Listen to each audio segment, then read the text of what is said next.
呢個係千燈湖板塊配套好閪完善，但依然賣得好閪差嘅高品質樓盤。依雲天匯南區，第一次拍呢啲大平層，我心裏邊都好閪慌。你班閪佬記得睇完幫手點個讚鼓勵下。雖然佢只係短短10年出頭嘅樓齡，但係啲有錢佬賣樓就好似對待女人咁，永遠都中意亂口嘅。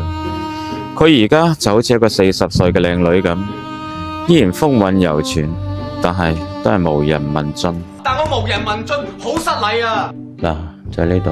喺佢仲後生嘅時候，對比周邊啲老牛，佢確實係呢個板塊嘅紅牌阿姑。每次一個客戶睇啱講價嘅時候，啲業主都會即刻變身成法國皇帝，費撚事傾。但係佢而家俾周邊貴城、平洲、大瀝嘅新規望江產品打到體無完膚，就好似荷蘭人賣橙咁，好撚慘。荷蘭橙，真係荷蘭橙。喺呢個豪宅成群嘅板塊，周邊嘅配套即係濕水棉花冇得彈。對面馬路就係千燈湖公園，附近就係省級嘅書包，400米就係地鐵站同有軌電車。環宇城周邊真係應有盡有，就好似國際機場南廁咁，乜鳩都有。其實個小區都幾靚，不過呢個板塊寸金尺土，可惜個面積細少少，就好似西施生天花咁，美中不足。呢個係佢嘅小區，大堂、電梯、門口，155方嘅入靜面積，廳可以去到46個方。作為大平層南北對流，基本上係標配。不過業主唔知點解要配咗一套 KTV 風格嘅梳化。成16方嘅陽台喺附近某個樓盤已經可以間到3間房，再加埋佢呢度一望無際嘅視野，仲可以勉強望小千燈湖添。呢個開闊度堪稱一絕。不過唯一可惜嘅係呢度3梯3門，旁邊會擋咗少少風景。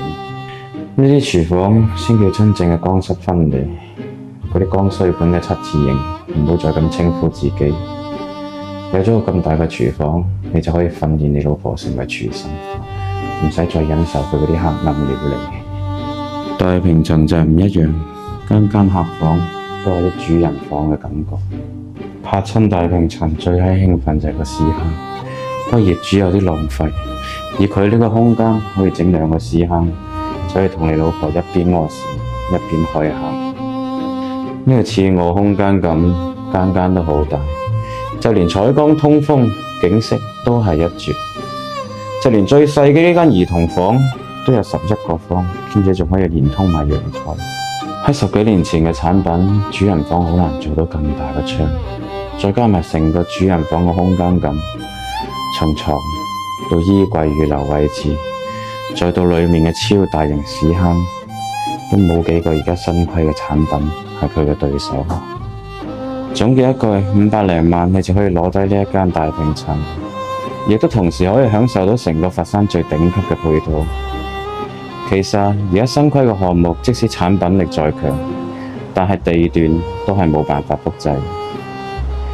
偉大嘅科學家愛因斯坦講過：家有一老，如有一寶。樓齡真係咁重要咩？又係激情嘅一日。